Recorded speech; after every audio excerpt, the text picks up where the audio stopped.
todos sabem, a visão é o órgão mais associado à inveja. A inveja é um sentimento que acompanha o homem desde sempre e que muitos antigos se dedicaram a entendê-la muito antes da psicanálise. Assim, é importante a gente saber um pouco do que eles pensaram. Já um texto atribuído a Salomão, 935 anos antes de Cristo, ele diz: o trabalho realizado por um homem é para o outro motivo de inveja. Certamente que não um simples trabalho que sempre foi visto como castigo desde Adão e Eva. Claro que se refere ao trabalho criativo. O que causa inveja é a criatividade. Define a inveja como vaidade e aflição de espírito. Isso em 935 a.C. Causa aflição achar que o outro tem aquilo de que ele necessita e de que por esta razão, sem razão qualquer, foi negado a ele. Aristóteles, no século IV a.C., se refere à inveja como uma das 14 paixões da alma. Bem, o que seriam as paixões? As paixões são todos aqueles sentimentos que causam alterações nas pessoas e as levam a mudar os seus julgamentos. A inveja é o pesar pelo sucesso evidente de que gozam os iguais, os pares. Ovídio, o poeta latino de 43 a.C., descreve a inveja de uma forma poética, que contribui para os nossos propósitos. Diz ele: a inveja habita no fundo de um vale, onde jamais se vê o sol. Nenhum vento o atravessa. Ali reinam a tristeza e o frio. Jamais se acende o fogo e há sempre trevas espessas. A palidez cobre seu rosto, seu corpo é escarnado, o olhar não se fixa em parte alguma. Tem os dentes manchados de tártaro, o seio esverdeado pela bile, a língua úmida de veneno. Ela ignora o sorriso, salvo daquele que é excitado pela visão de dor. Assiste com despeito o sucesso dos homens e o espetáculo a corrói. Ao dilacerar os outros, ela se dilacera a si mesma, e este é o seu suplício. A descrição de Ovídio traz a evidência da ligação entre a inveja e a pulsão de morte. Isto é, ela é constituída pela destrutividade. Ao personificar a paixão com tanta intensidade, nos mostra como frequentemente estamos desatentos a ela. Os antigos gregos acreditavam que a felicidade em demasia e muito prolongada de um homem poderia provocar invejas mesmo aos deuses. Assim, um castigo poderia cair sobre este homem, uma desgraça. Na época moderna, a inveja se faz presente entre os 7 pecados capitais que foram codificados pela Igreja Católica no século XIII. A classificação por ordem de gravidade tem mudado em períodos históricos diferentes. O medievalista Brian Stock ressalta que a inveja só se torna proeminente na doutrina religiosa no século XII, que coincide socialmente com as alterações das noções de subjetividade. O lugar do indivíduo torna-se flutuante, pois a ordem social tem menos solidez em função das transformações no sentido da economia de mercado, além da ascensão das cidades. Coincide com a mudança também da doutrina religiosa, que passa da confissão grupal para a individual. O indivíduo e a subjetividade passam, nesse momento, para o primeiro plano.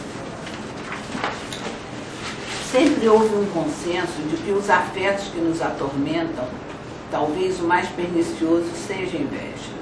Existe uma censura social a esse sentimento. O invejoso seria um indivíduo menor, desprezível.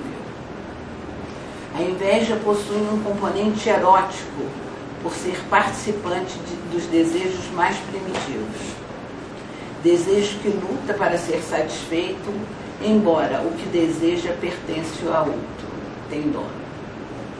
Frequentemente, o indivíduo invejoso se consome no próprio desejo sem conseguir realizá-lo. Chaucer nos lembra que a inveja é o pior dos pecados, pois todos os outros atacam uma virtude, e a inveja é contra todas as virtudes e contra a bondade. Pelo medo que causa a inveja é frequentemente representada como o diabo com olhos protuberantes, outras vezes com a forma feminina. A mulher durante muito tempo ficou no lugar da magia e do promíscuo. Um exemplo histórico. Aqui nós estamos falando em conta a situação socioeconômica ou histórica da Alemanha. Estamos nos detendo apenas em um aspecto do indivíduo Hitler. Hitler era um pintor austríaco medíocre, de pequena estatura, moreno, no meio de louros alemães. Não tinha nenhuma visibilidade, mas possuía uma imensa ambição. Não se contentou em matar os judeus e outras minorias não arianas. Desejava ardentemente os seus bens. Apossou-se de todas as obras dos museus e as colocou no Museu de Linz, sua cidade natal na Áustria. Quando percebeu que iria perder a guerra, destruiu todas as obras de arte que estivessem ao seu alcance. E escreveu: se eu não posso ter, ninguém mais terá. Melhor destruir do que permitir que o outro possa ter. Essa aqui é a questão da inveja. Há um uso confuso da palavra inveja, como se houvesse uma inveja branca e uma inveja preta, que nada mais é do que um vocábulo racista. Quando se inveja preto é porque é terrível, mas a branca seria uma admiração, coisas de branco. A inveja branca ou preta é o desejo de despojar o outro de seus bens, caráter de intensa destruição. O olhar da psicanálise. A psicanálise procura entender as paixões humanas que colocam o homem distante da razão. Compreender a lógica das paixões diferente da lógica da razão. Uma das paixões, no sentido que altera o nosso julgamento sobre o que ocorre conosco, é inveja, um sentimento que costuma ser intenso, corrosivo e principalmente corrói o próprio invejoso. Uma aflição que não pode ser amainada por objeto algum no mundo material. A inveja, por excelência, sempre um anseio pelo impossível. Conhecedor desses aspectos, desde sempre, o homem procura se proteger através de recursos oriundos de práticas obsessivas, pensamentos mágicos, como rituais, rezas, amuletos e etc. Alguns autores se dedicaram com afinco a conhecer e teorizar sobre a inveja, um sentimento tão forte e de tanta importância no nosso desenvolvimento. São eles Freud, Melanie Klein e Bill. Freud interessou-se pela mulher e sua sexualidade ainda no início de seu percurso como analista. Desde seus estudos sobre a histeria, de 1893 a 95, até a análise terminável e interminável, ao longo de 44 anos, pensou e refletiu sobre a feminilidade. Em seu artigo, se declara inseguro em relação às teorias e recomenda às analistas mulheres a responder à famosa pergunta: o que quer uma mulher? A inveja do pênis, definida como elemento fundamental da sexualidade feminina, é a mola real da sua dialética da evolução psicossexual da mulher. É a mola real da sua dialética da evolução psicossexual da mulher. A feminilidade supõe uma mudança de zona erógena, do clitóris para a vagina, e uma mudança do objeto do apego, pré-genital com a mãe para o amor edipiano com o pai. Apresenta a menina como uma mulher castrada, tendo como referencial o masculino. Melanie Klein foi além da inveja fálica, da qual Freud deu lugar central à feminilidade, escrevendo a inveja do pênis do homem, a inveja da capacidade da mãe de poder cuidar e alimentar bebês sentidas pelas meninas e a inveja do menino da feminilidade da mãe, como uma metáfora da inveja do seio. Estendeu criteriosamente esse conceito a todos os seres humanos e lhe deu um caráter especial ao fazer a inveja irromper desde o começo da vida e ser constitucional e constitutiva do ser humano. Para ela, a natureza primária desse sentimento tem como objeto inicial o seio, e com um caráter singular de ser endógena, isto é, de localizar-se antes de qualquer frustração. Um dos trabalhos mais importantes de Melanie Klein é a Inveja e Gratidão, onde aborda a inveja primitiva do seio, na posição esquizoparanoide, como de origem constitucional e sendo expressão de impulsos destrutivos, orais, anais e amorosos. É a partir da maneira da resolução da posição esquizoparanoide que dependerá o desenvolvimento normal ou anormal da criança, bem como a formação do seu caráter. É através da ação dos diversos mecanismos de defesa e das relações de objeto que iremos diferenciar inveja, voracidade e ciúme. Para mim, a inveja é um forte impulso para inibir os bons objetos, que produzem o desenvolvimento. Essa inibição produz, ao mesmo tempo, um crescimento canceroso. É a lógica dos objetos maus que encontramos na mentira, na droga, na dissimulação política e nas convicções fundamentalistas. A inveja busca uma perfeição, uma completude sonhada, que se supõe existir, sendo assim um desejo. O problema é que esse desejo vem acompanhado com o impulso de despojar o outro daquilo que se inveja. Para Mizan, é necessário fazer uma diferença entre objeto da inveja e suporte da inveja.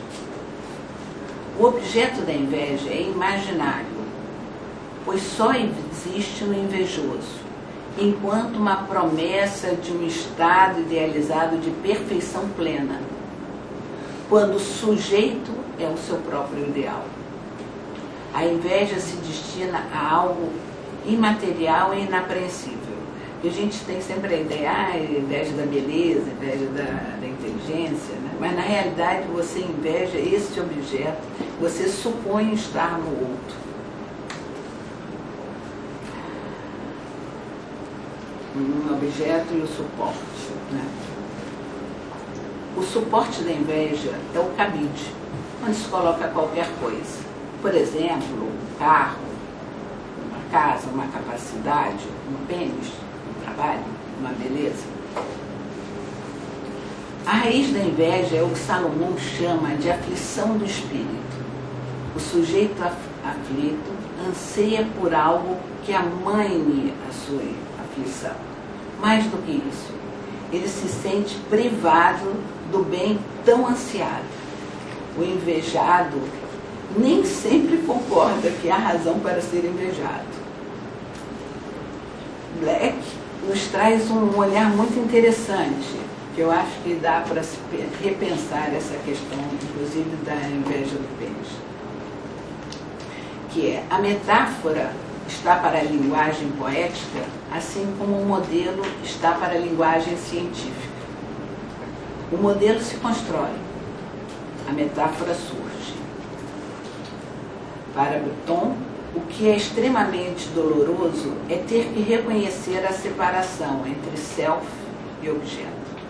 Exemplo, no desmame, o seio não é meu, é de outro. E daí a frustração resultante da constatação de que possui uma natureza diferente do seu ser amado. Quando isso ocorre e é associado a uma cota elevada de pulsão destrutiva constitucional, leva a um complexo insolúvel da personalidade. Alguns aspectos teóricos que eu pensei. Assim que nascemos, começamos a morrer, nos fala Vinícius de Moraes. O bebê surge no mundo saído de um espaço onde vive uma intensa e total interação dentro da barriga da mãe. Essa homeostase intrauterina é rompida pela cesura do corte do nascimento, colocando fim a esse estado paradisíaco. Inicialmente há um jogo de presença e ausência com a mãe. Esse novo lugar desconhecido e inóspito se tornará seu lugar de sobrevivência física e emocional. O corpo pulsional faz exigência ao psíquico. Nascemos desamparados e esse desamparo inicial persiste em nossa subjetividade, sendo a marca da humanização, que irá exigir a existência de um outro. Para Lacan, o desamparo é constitutivo do ser humano e marcado pela linguagem, e marcado pelo inconsciente da mãe e o inconsciente familiar. Contraímos assim uma dívida que por essa vida física e mental recebida, por este dom, uma dívida simbólica.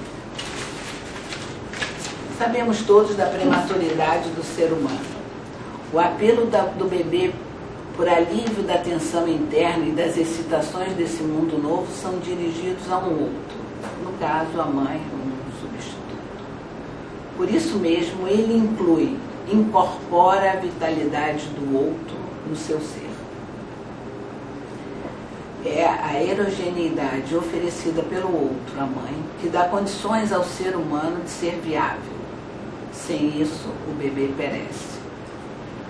Com o nascimento, irrompe uma ansiedade persecutória oriunda da sensação de aniquilamento. A realidade começa a se constituir de dentro para fora, formada pela deflexão pelo desvio do instinto de morte e instinto de vida. Não podemos negar a subjetividade da vida humana, não nascemos animais e nos tornamos humanos. Antes de nascermos, já estamos envoltos em um véu simbólico, os sonhos dos pais sobre nós. Isso nos marca e, ao mesmo tempo, nos aliena. Nenhum estado alimentar, mesmo que satisfatório com a mãe, substitui completamente a unidade pré-natal com a mãe, pois a unidade foi perdida. Assim, o desejo nunca é satisfeito e há algo inalcançável no desejo. A primeira relação de objeto do bebê é com o seio materno. Esse objeto primário é introjetado e se enraiza no ego. Para Melanie Klein, o bebê nasce com ego rudimentar, este seio bom, absorvido, se torna parte do ego. Antes o bebê estava dentro da mãe, agora a mãe está dentro do bebê. A unidade pré-natal nunca será restaurada. O anseio universal pelo estado pré-natal é a expressão do impulso de idealização. É através da relação com esse seio doador de vida que se desperta a pulsão de vida.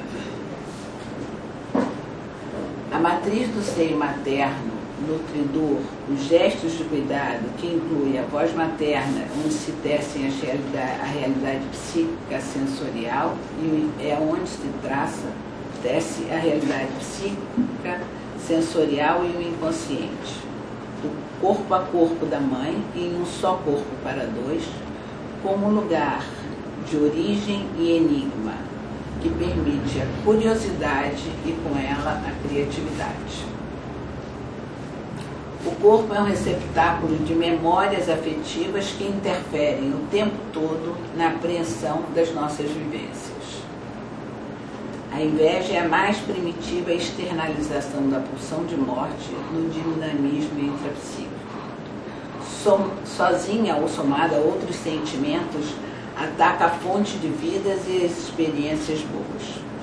Para Freud, o narcisismo primário, o ódio é mais antigo que o amor. Ao compreender que a fonte da vida está fora do eu, o bebê reagiria com a fúria narcísica. Só em 1920, em Além do Princípio do Prazer, Freud inclui o instinto de morte como constituinte inicial da vida, ou seja, a luta interna e permanente entre vida e morte. Assim, sem a capacidade amorosa da mãe ou substituta, nós morreríamos logo após a nascer.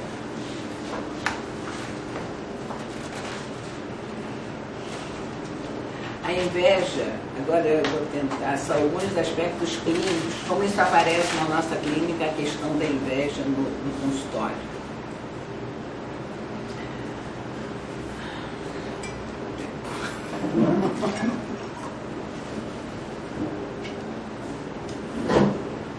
A inveja, fator de inegável presença na clínica, formula problemas de difícil solução, porque complica o processo psicanalítico e gravita pesada e persistente na contratransferência, originando desgosto e desalento no analista. Sabemos que o avanço da psicanálise se faz através da clínica, é o nosso laboratório, é onde constatamos as teorias, se as teorias fazem ou não sentido e quando fazem. O nosso laboratório, ou seja, o nosso consultório, idealmente deve ser o mais próximo daquilo que nos deixa à vontade, tranquilos para que o set interno sofra a menor interferência possível. O mesmo que esperamos que o analista sinta, que o analisando sinta. O máximo à vontade possível, condição para que a livre associação se faça presente.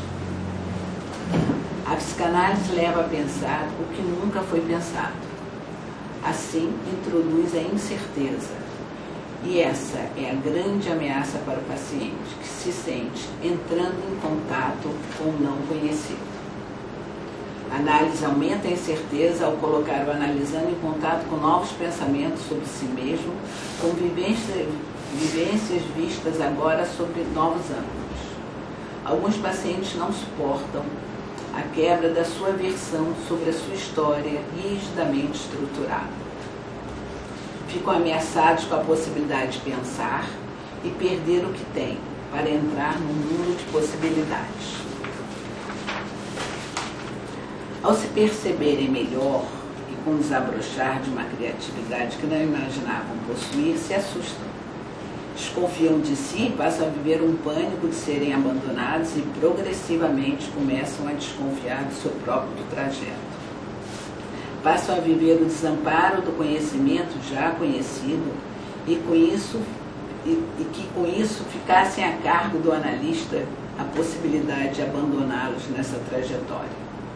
Em outros casos, assistimos o analisando dizer imediatamente após uma interpretação de que já haviam pensado nisso, a mesma coisa, e então afirmar que o que você diz não tem o menor sentido. Pode ser que realmente não tenha, mas pode ser que o insuportável seja lidar com a criatividade do analista. Quanto maior a idealização, maior a inveja, e com isso a maior dificuldade de aproveitar o que recebe. Devido ao ataque aos objetos bons, às boas interpretações, vai ficando muito difícil esse aproveitamento. Esse sentimento analisando de que o analista tem o que lhe falta é um reviver dessa relação com o seio que aprisiona e não dá tudo. O analista é autônomo e o paciente uma relação de dependência. Bion, a partir do momento que se interessa pelo mito edípico como um problema do conhecimento, considera a inveja como impeditiva da capacidade do indivíduo de negociar posições. Estabelece uma rigidez mental que impede, com isso ele estabelece uma rigidez mental que impede o diálogo entre o conhecido e o desconhecido. Diálogo que é fundamental para o aprendizado emocional do sujeito durante a vida. A capacidade de tolerar o desconhecido e a interação contínua entre conhecido e desconhecido está permanentemente assediada pela inveja. Às vezes, o que provoca forte reação é a capacidade do analista de entender determinadas situações que a pessoa se sente incapaz de compreender. E muitos pacientes falam, mas como eu não pensei isso antes?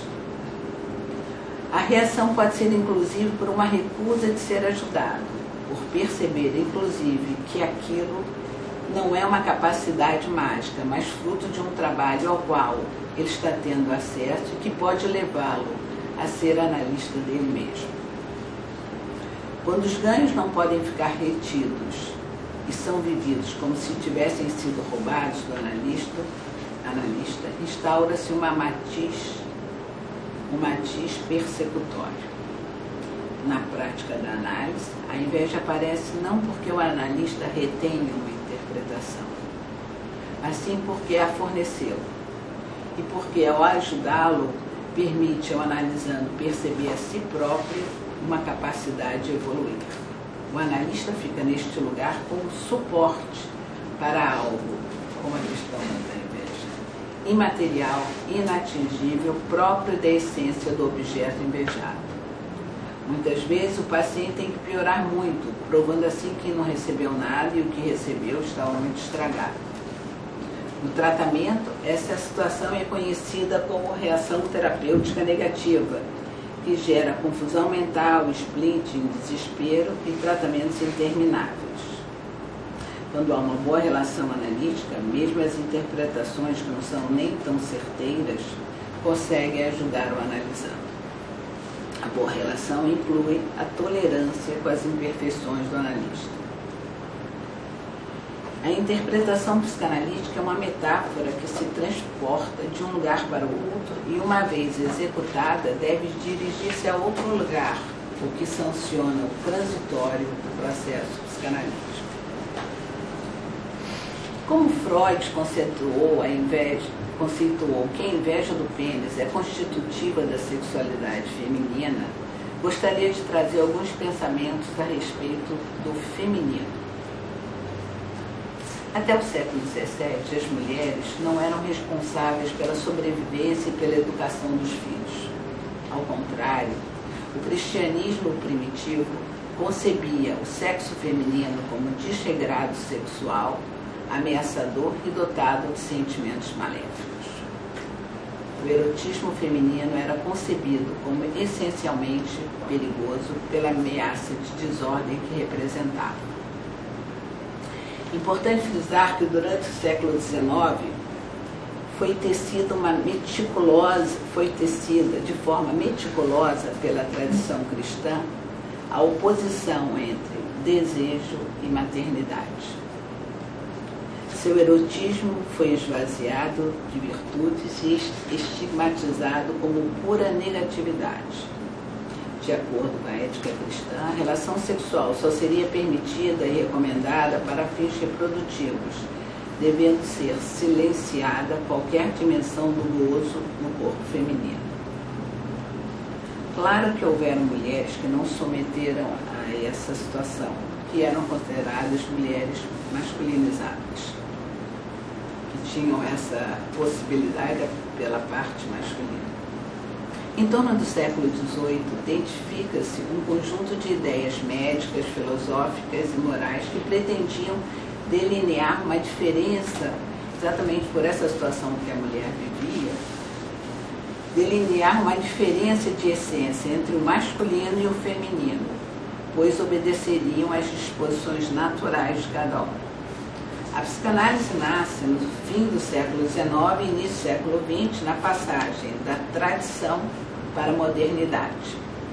A cultura europeia desses idos produzia um discurso que visava promover uma perfeita adequação entre as mulheres e o conjunto de atributos, funções, predicados, restrições do que foi denominado feminilidade.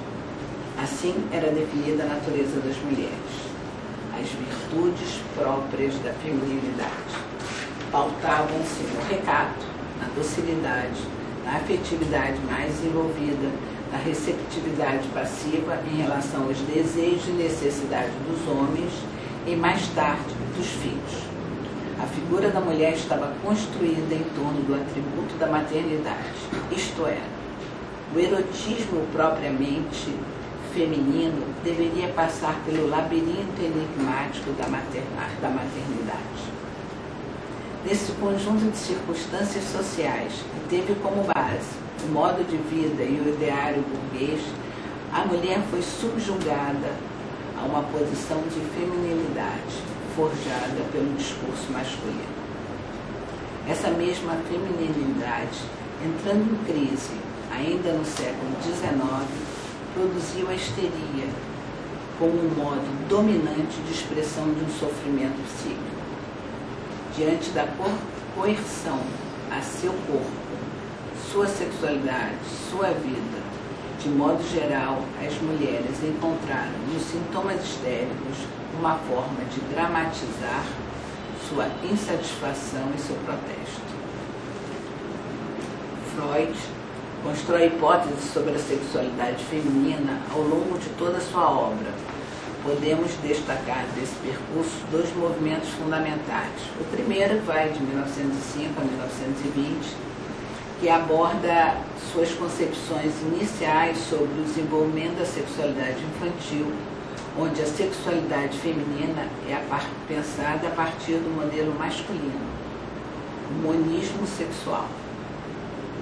A segunda, a partir de 1924 e 25, é que ele tenta atribuir a sexualidade das mulheres a uma especificidade própria, o devir feminino, mas não consegue e fica aprisionado no seu tempo.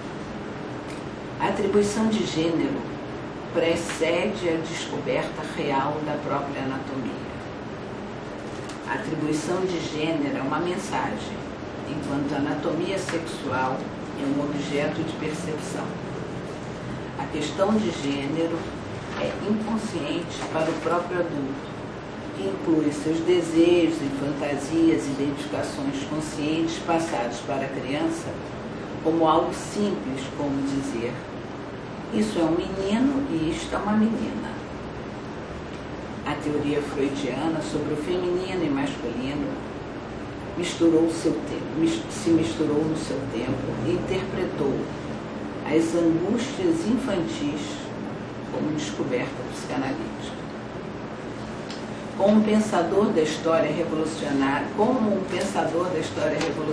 que introduziu a sexualidade infantil no cerne do inconsciente, postulou a constituição da bissexualidade humana básica, traduziu as fantasias infantis, o medo da castração, como uma teoria psicanalítica. Uma explicação que, nessa época, não só o Freud compactuou com esse movimento, como Rousseau e vários intelectuais, que deram uma certificação desse lugar da mulher e do homem. Questões que Karen Horney, em 1900, já havia trazido para ele. As teses freudianas sobre a mulher e sua sexualidade são tributárias de uma determinada concepção sobre o feminino, elaborada na aurora da modernidade europeia, que marcou as sociedades ocidentais. Concepção que Freud adotou de início, mas que problematizou ao longo do seu percurso na medida em que sua experiência clínica apontava para os impasses resultantes do confronto entre essa concepção e as aspirações e desejos das mulheres e suas vidas. Ao se reconhecer sem respostas, recomenda às analistas mulheres que se debrucem sobre esse tema. O que faz um gênio ficar cego?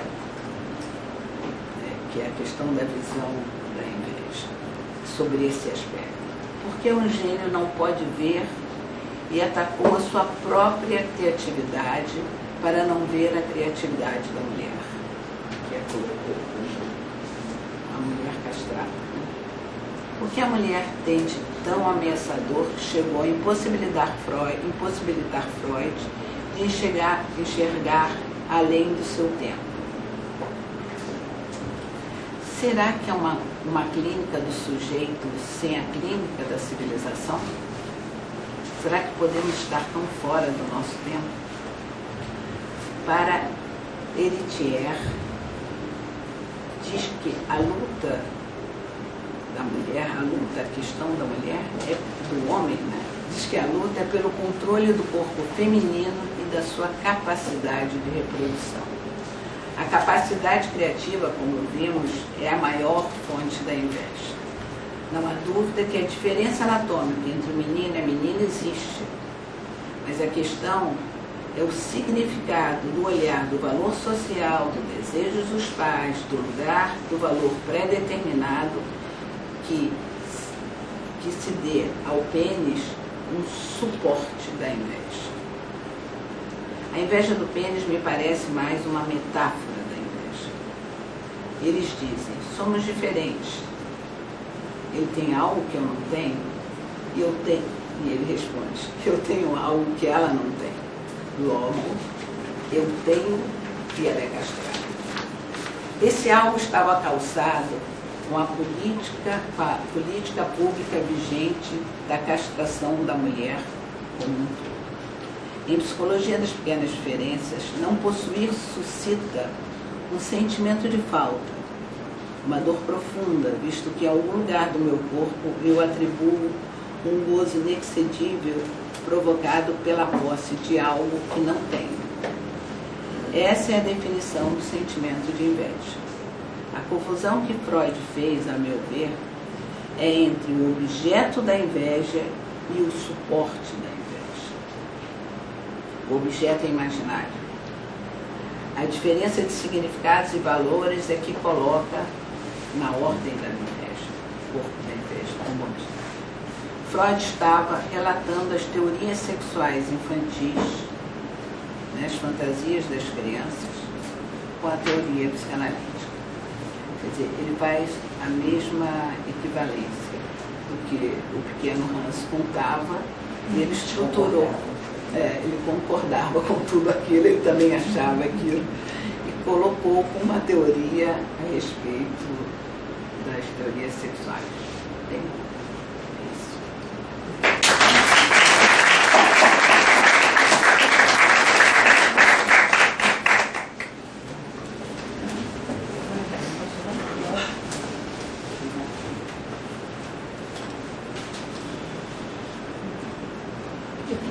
Cheio de mulheres, né? Nós como homens, estamos chocados. Estamos chocados com as ideias. 4 homens. Não, mas atualmente é assim. Os psi não existem mais. Hoje existem Foi mais. relaxar, né? Foi relaxar e olha o que acontece. Não pode deixar assim.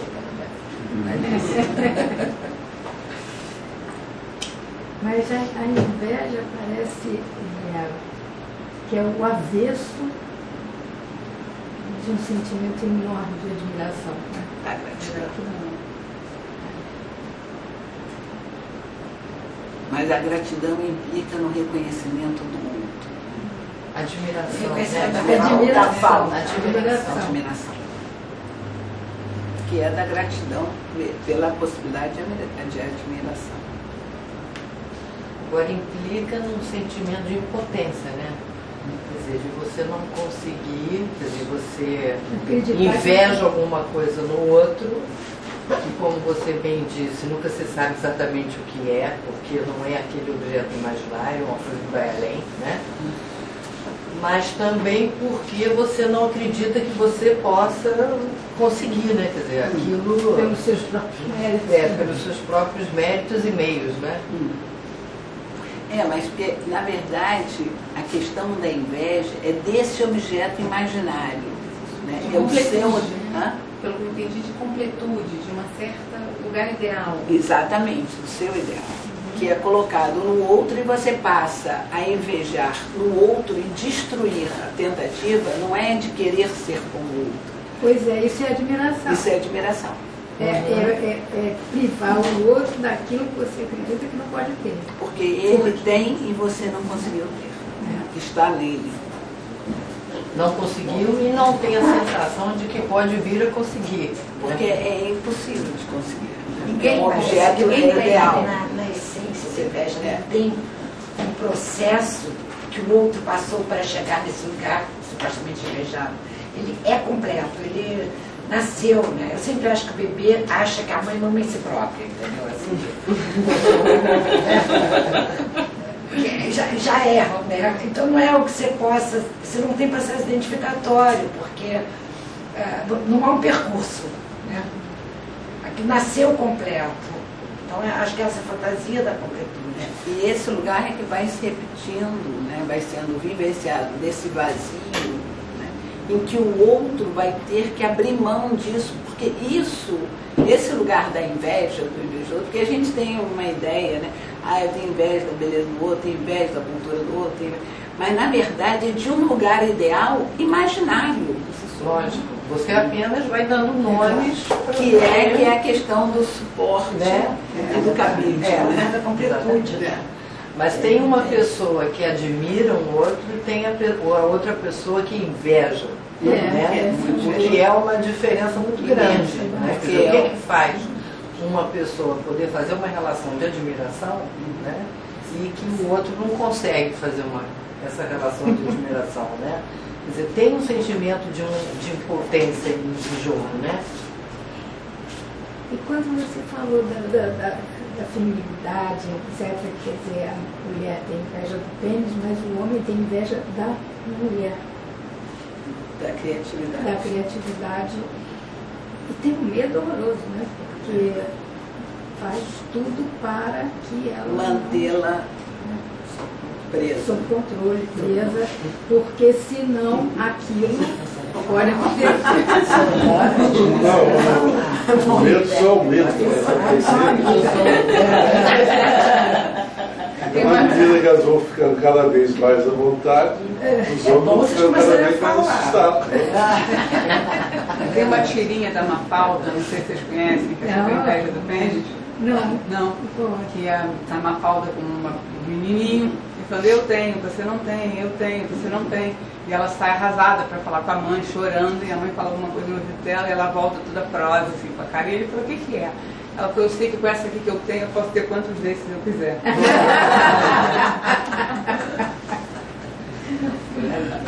Você finalizou com o caso do Pequeno Hans, né? Que é impressionante a cegueira do Freud para ver que a mãe estava grávida.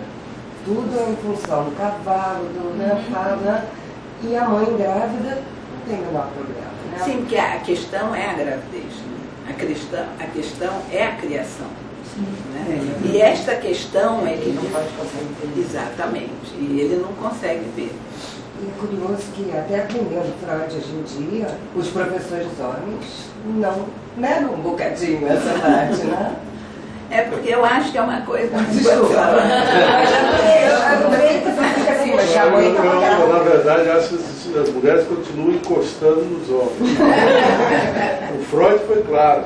Essa é uma questão que as mulheres têm que dar conta, não são os homens. E as mulheres continuam sem falar muito sobre o assunto. Estamos falando. Não, mas é uma forma de se manter no mistério. Qual o mistério?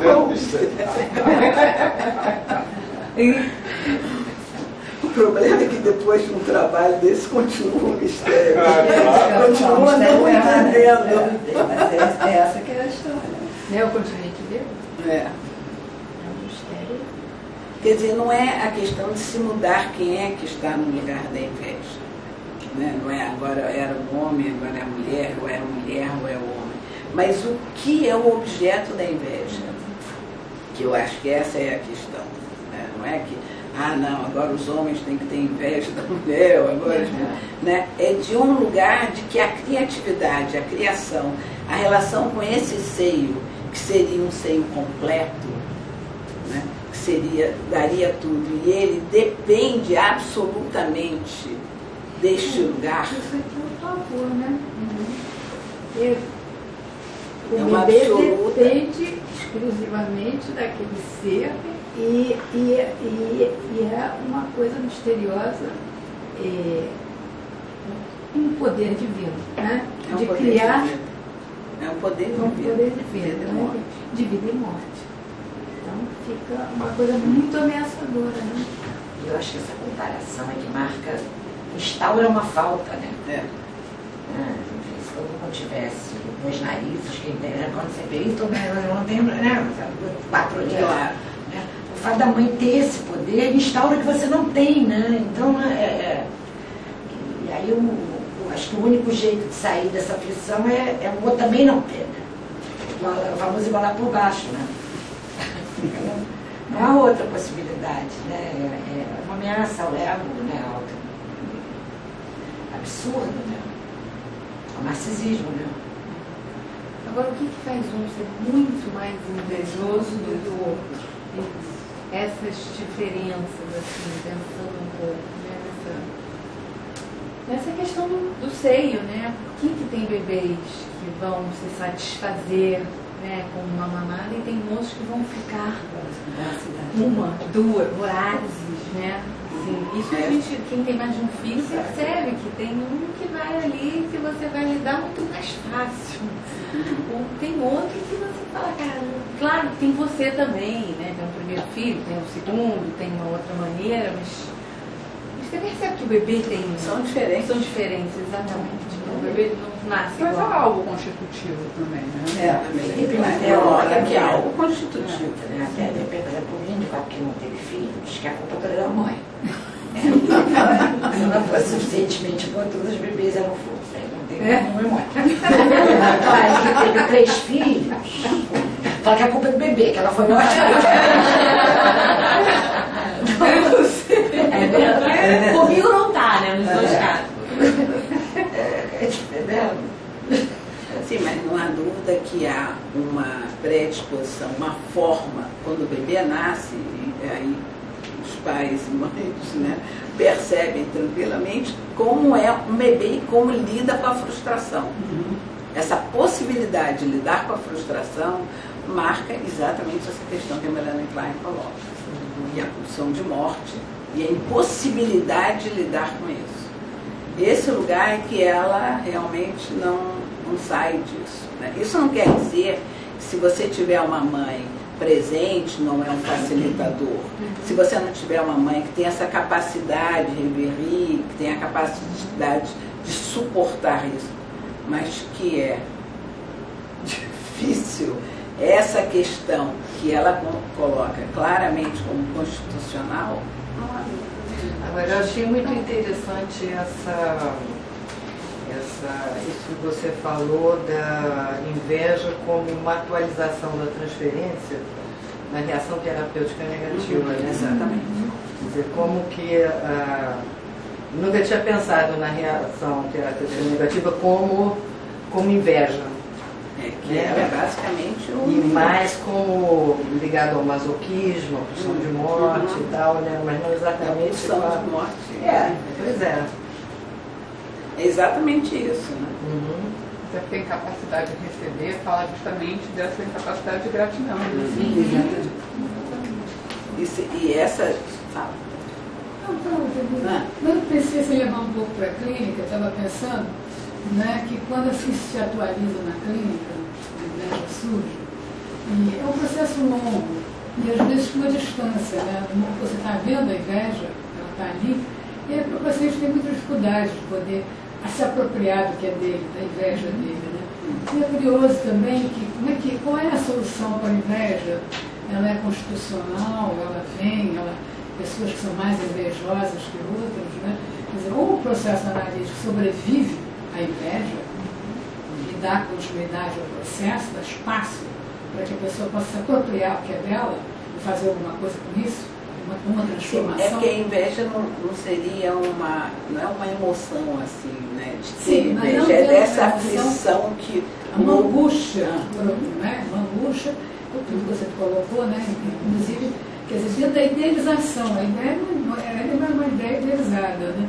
Mas eu acho curioso, assim, na observação clínica, que às vezes a gente observa que a pessoa está falando da inveja no lugar que é da inveja.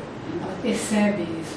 E a gente tem a sensação como analista, pelo menos eu tive muitas vezes, assim, a pessoa está muito menos invejosa. Quer dizer, ou num lugar para a inveja, seja da fala, da criatividade, da arte, enfim, opções onde um processo analítico pode levar a lidar com esse eu não sei se é uma questão de diminuir ou não, de lidar, né? A um estado psíquico, na inveja.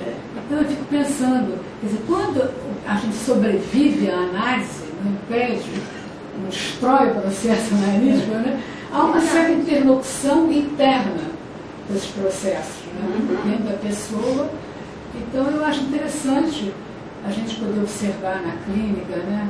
Não é, que lida com isso. Muitas vezes, como você disse, os aspectos transferenciais são muito complicados, né? Porque você é destituída muitas vezes desse lugar, né? Da sua fala, enfim, trazer alguma coisa que a pessoa não conhece, não é dela, e que não quer conhecer. Ou quando conhece, pode ser doloroso. Se não for doloroso, não vai ter inveja. Quem quer passar por isso, às vezes não quer. Correu o rodar para a clínica, assim, pensar, né?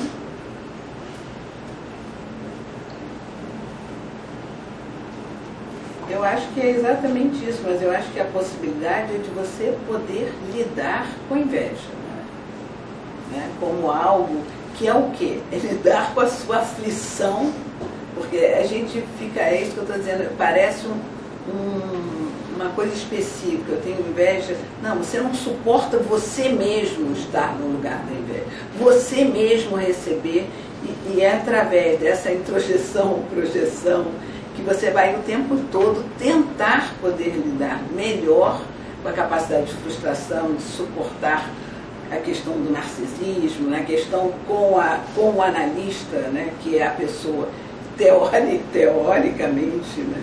Estaria neste lugar de dar o quê? Né? De que lugar? Não, é porque o problema é ficar sem saída, né? Porque se você tiver, é porque alguém te deu, e aí virou a inveja de si própria, né? A pessoa começa a atacar, o invejoso não é aquele que se sente também muito desprovido de qualidade, de aquilo que ele imagina que ele não tem, né? E, portanto, alguém tem. Mas o problema não é, acho que o sentimento dele não ter, é a raiva de alguém ter. Mas porque senão é processo identificatório. É processo identificatório, não precisa ser porque você vê pessoas invejosas que você fala, assim, invejosas bem. Você fala assim, gente, mas a pessoa tem tudo, e ela continua o tempo inteiro falando dos outros, querendo dos outros, seguir a vida dos outros. Mas ela não tem aquilo. Sim, ela acha que alguém tem. Mas ela acha que alguém tem. Aquilo que ela não tem. Eu acho de uma relação onde essa transferência negativa esteja muito atuante, não é uma análise onde as coisas estejam acontecendo de modo suficientemente bom. A inveja também está presente, né? O seu analista é o nível da troca, da elaboração e da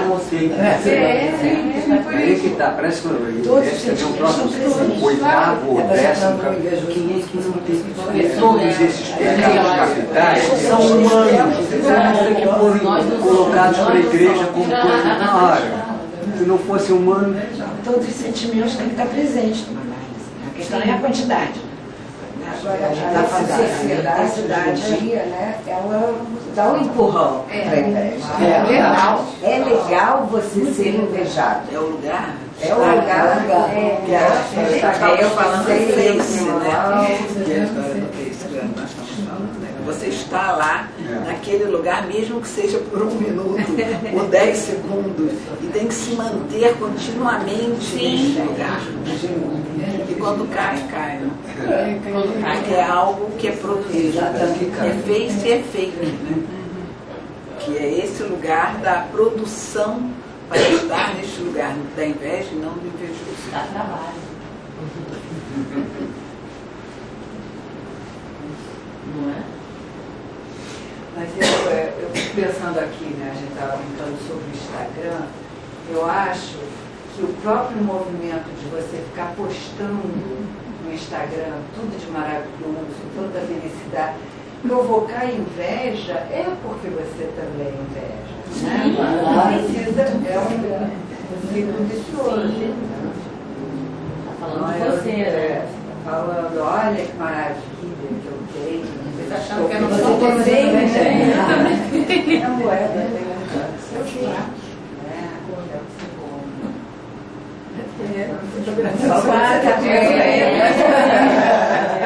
Meu bolo de chocolate. Não vou ficar gorda. Depois eu fico magra. Exatamente, eu não comi. Eu só tirei a foto e depois eu fui malhar. Eu aproveitei. Agora é ótimo. Isso não dá, né? Isso é ideal, é fazer como chocolate no bolo. É isso. Geralmente os magos só postam coisas assim. Eu só gosto de tudo tem chocolate. Mas tem isso, né? Vem essas atrizes e tal, você botam lá na revista. Eu não faço nada, não faço exercício, não faço nada. Isso. E aí eles leem aquilo e pô. É como a Marlene falou, não tem processo, nascido. Não tem processo, não tem processo identificatório. Não. Você nasceu, não nascia, ferrou, né? Aí sim, ela tem mesmo. Tem uma forma de manejar e desbastar essa idealização.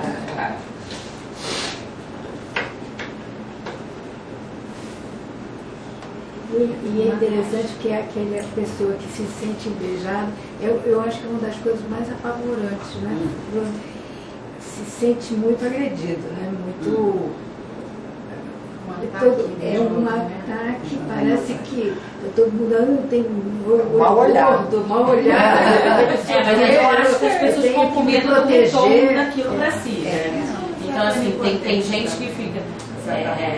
Eu tenho um paciente que ele fala que ele é um cara hoje bem sucedido, a irmã dele não é bem sucedida. E sustenta a irmã. Mas ele não quer que a irmã vá na casa dele para ver o que ele tem, porque se ela for ver o que ele tem, ela vai ter inveja dele. Então ele foge disso. Enfim, ele mora já há anos num lugar que ele acha que a irmã não imagina onde ele está. Ele sustenta a irmã, ele sustenta a mãe, ele sustenta todo mundo. No lugar delas, né? Exatamente. Que elas não se aproximem, porque ele realmente fica com medo que elas possam destruir. Essa que é a questão. Há um temor de que realmente, se você não se proteger disso, você será destruído. Exatamente. Você não pode mostrar, ele não pode levar na casa. Não, ele sustenta todo porque mundo, irá realmente leva todo destruir. mundo, mas ninguém suspeita que ele tem isso. E ele fica. Ninguém sabe. Ninguém sabe se ele não mostrar a casa, ele trabalha só para pagar a conta dos outros.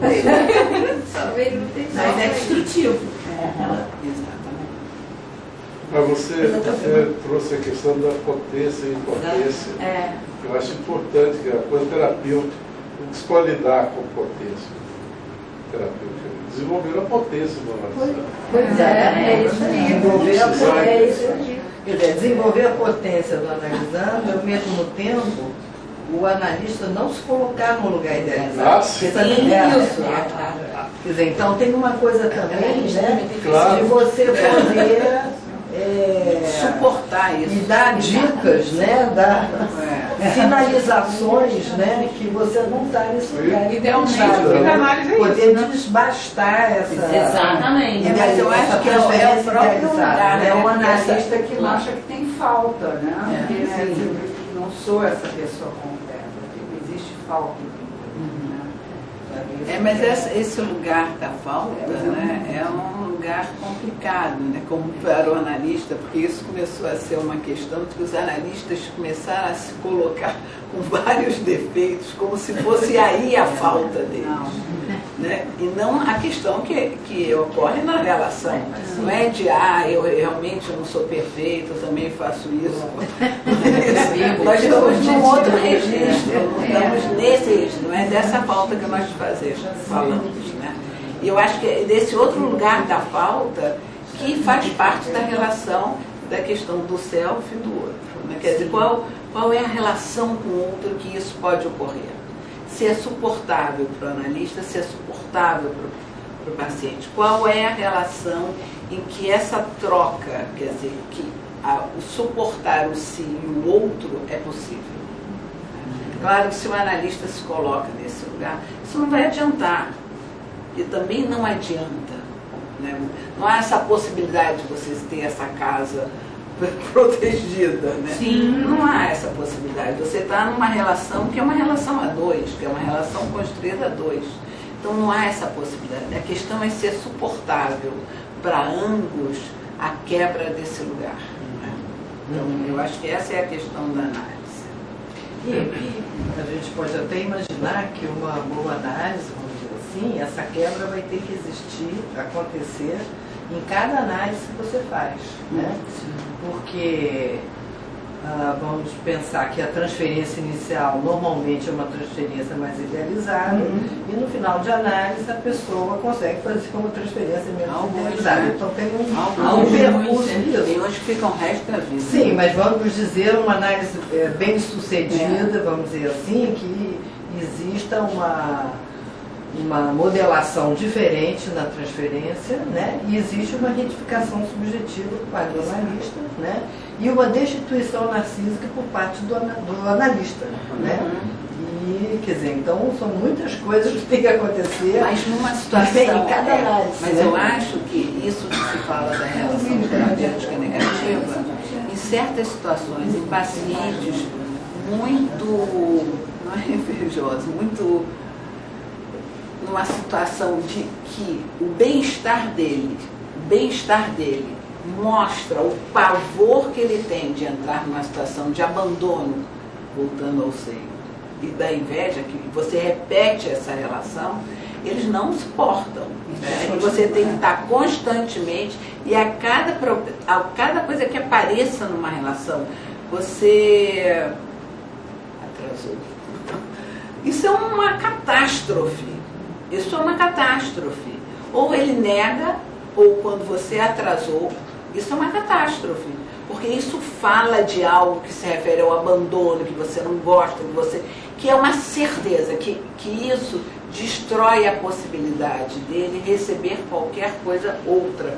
Esse lugar que eu acho que na relação terapêutica negativa, que é muito complicada, mas é muito comum. E é muito comum uma análise ser interrompida exatamente assim, né? Sem dúvida. Né? De não conseguir continuar.